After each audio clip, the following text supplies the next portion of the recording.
Bonjour à tous et bienvenue dans cette nouvelle vidéo. Alors, présentation rapide de quelque chose que j'ai trouvé ici à Taïwan. Alors, je l'ai pris pour deux raisons. Premièrement, parce que c'était pas cher, et secondo, parce que c'était écrit en français et pas que en anglais. Donc, du coup, je me suis un petit peu interrogé.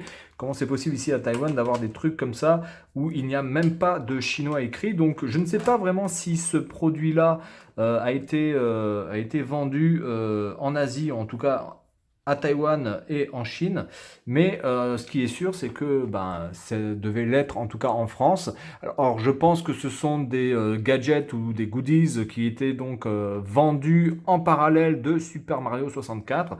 Ce sont des produits officiels, hein. Vous pouvez chercher sur eBay ce type de produit-là. Vous allez voir qu'il y en a quand même pas mal. Il y a une caméra aussi très très longue là, très fine, très longue, qui a l'air vraiment stylée. Donc là, moi j'ai deux produits hein, qui sont exactement les mêmes, sauf qu'il y en a un vert et un bleu. Il existe aussi le rouge et le jaune, hein, donc les quatre couleurs, évidemment, on va dire en référence à Super Mario 64. Donc la caméra, c'est une caméra argentique. Voilà, il fallait acheter des pellicules, on va dire standard, hein, voilà, des 35 mm. Bon, après, voilà, il ne faut pas attendre beaucoup de cette caméra. Il n'y a pas de truc électronique, il n'y a même pas de flash. Donc évidemment, si vous prenez des photos la nuit, ça risque d'être un sacré bordel.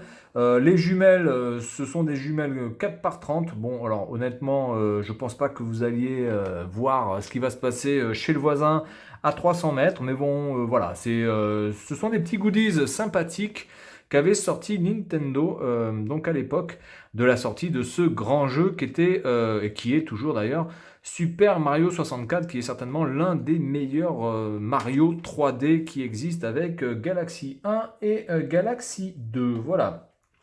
Alors, je vais vous montrer un petit peu à quoi ressemble l'appareil photo. Je ne peux pas vous montrer les jumelles parce que j'en ai pas de déballé et que j'ai envie de garder ça sous blister, hein. Donc, vous comprendrez que je ne vais pas vous montrer tout, mais je vais vous montrer au moins ça. Pour les plus jeunes d'entre vous qui peut-être ne connaissaient pas ce type d'appareil photo qui fonctionnait avec des pellicules, et oui, avec des pellicules. Alors nous, à l'époque, quand on allait en vacances, on achetait des appareils photo jetables. Donc on ne pouvait pas ouvrir cette trappe-là. La trappe était bloquée, évidemment. Et on pouvait prendre généralement des 18, 24, 27 poses. Généralement, il y avait un flash. Voilà. Certains étaient même étanches, waterproof. Ça existait aussi. Et ensuite, il fallait simplement mettre l'appareil photo dans une boîte, dans un supermarché, peu importe, et demander le tirage que vous vouliez. Voilà. Donc ensuite, vous mettez votre pellicule ici, tout simplement, voilà.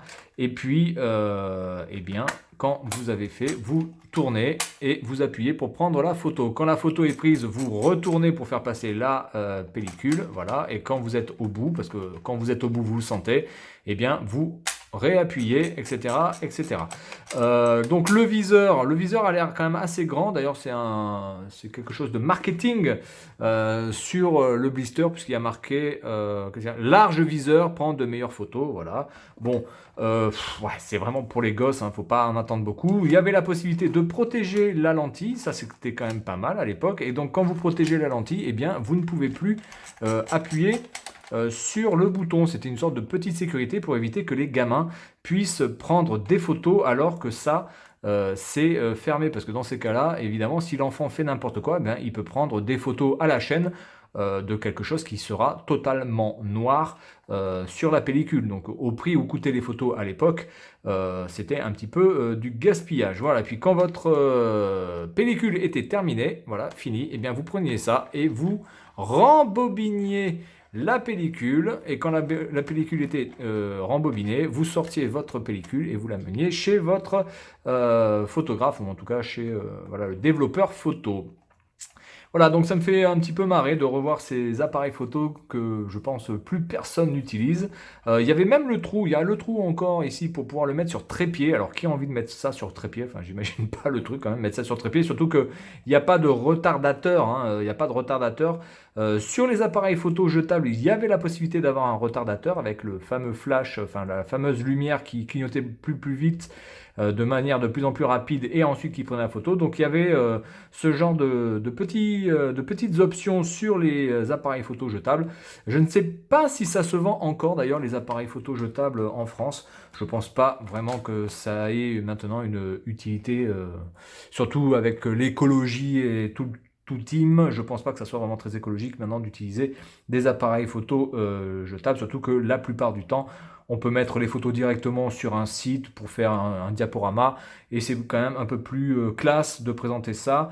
Alors après, pour les gens qui veulent faire des albums, vous pouvez aller chez les développeurs photo, évidemment. Mais voilà, donc je pense pas que les appareils photo jetables existent encore. Bon, ça me confirmer, mais je pense qu'il ne doit pas y avoir 36 000 modèles d'appareils photo jetables. Voilà donc pour la présentation de de ces produits sous blister officiel Nintendo pour le jeu Super Mario 64. Ça, je le ferai gagner dans un concours, hein, puisque bon, j'en ai pas l'utilité. Ce sera toujours bien pour les collectionneurs qui ont envie d'avoir ça chez eux et qui n'en ont pas la possibilité. Et puis je ferai bientôt une vidéo pour mettre quelques petites choses au point quant au futur de la chaîne. Alors vous inquiétez pas, la chaîne ne va pas fermer ou quoi que ce soit, mais il va se passer quelques petits changements, notamment en matière de présentation de produits dans ce style-là, ou que ce soit des consoles, etc. Il va y avoir un petit peu de changement. Voilà, donc c'est tout pour cette vidéo. Et puis moi, je vous dis à la prochaine. Salut à tous.